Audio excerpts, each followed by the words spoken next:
प्रिय मित्र, आप सभी को जय मसीह की स्वागत है हमारे YouTube चैनल में।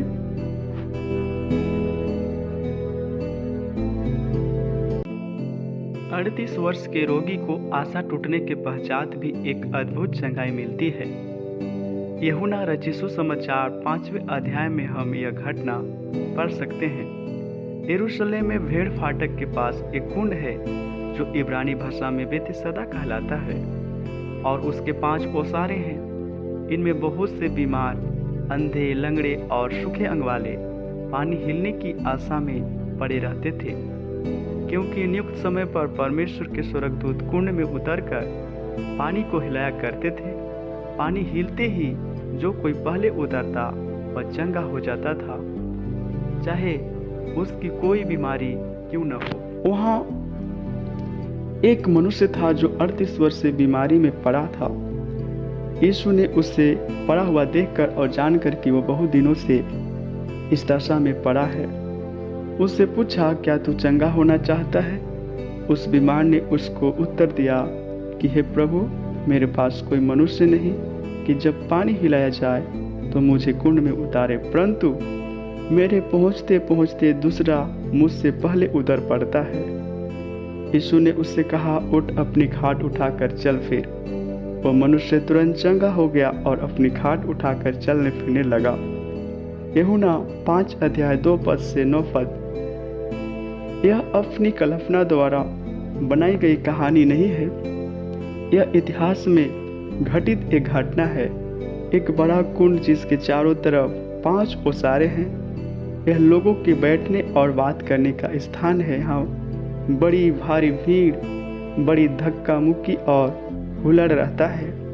उनमें बूढ़े लोग, जवान लोग, छोटे छोटे बच्चे हैं, मासूम बच्चे भी हैं, माता पिता बच्चों को भी उठा ले आते हैं। सब प्रकार के बीमार वहाँ हैं, अंधे, लंगड़े, कोढ़ी, कैंसर वाले और भी विभिन्न प्रकार की बीमारी से ग्रसित बहुत बड़ी भीड़ वहाँ रहती है।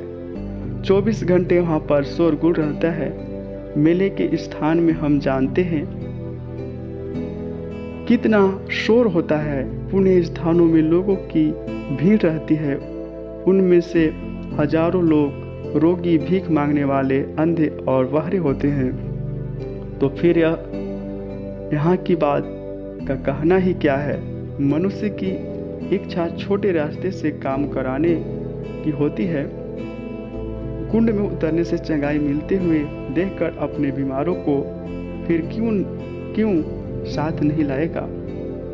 इसके अलावा चंगाई की बात सुनकर लोगों की भीड़ उमड़ पड़ती है।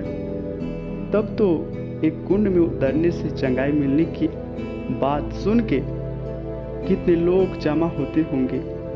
जरा इसकी कल्पना कीजिए। पुण्य स्थानों में, गिरजाघरों में जाना बंद करके अस्पताल और वैद्यों को छोड़कर हजारों की तादाद में लोग यहाँ जमा हो जाएंगे। सबको जो उठ नहीं सकते, चल नहीं सकते, उन सबको उठाकर यहाँ लाएंगे। पहले उतरने वालों को चंगाई मिलेगी, यहाँ ताकत वालों का काम बनेगा। स्कूलों में मिठाई उठाने की प्रतियोगिता के समान आगे पीछे वालों को पटक देंगे और गिरा देंगे और होशियार चंगाई ले जाएगा। तब वहाँ फिर लड़ाई झगड़े हो जाते हैं। मैं पहले आया, तुम लाइन के बीच में घुस गए, क्या कहे, मार पीटी, लड़ाई झगड़े सब होते हैं। यही नहीं, स्वर्गदूत अब आकर कुंड का पानी हिलाएगा, इसके बारे में पता नहीं है। इस कारण दिन और रात वहाँ इंतजार करना पड़ेगा। यह सोचकर खड़े रहें कि अभी कूदेंगे तो दूसरा कूद चुका होगा। अंधे, बहरे और ऐसे लोग भी जो उठ नहीं सकते, उन सबको धक्का देने वाले लोग भी हैं, क्योंकि किसी प्रकार से चंगाई पानी है, यह है उनका लक्ष्य। यह है वह नाटक जो बेतसदा कुंड के पास चल रहा है। अन्य सारे उपाय देखकर आशाएं टूटने पर जीने के लिए आंखें लगाकर पानी की ओर देख रहे हैं। उनमें एक मनुष्य जिसका नाम भी पता नहीं है। 38 साल से कुंड के किनारे पर पड़ा है, असहाय अवस्था में पड़ा है। सहायता करने के लिए कोई नहीं है। अपने आप की वह सहायता नहीं कर सकता। मिट्टी का तेल खत्म हो गया,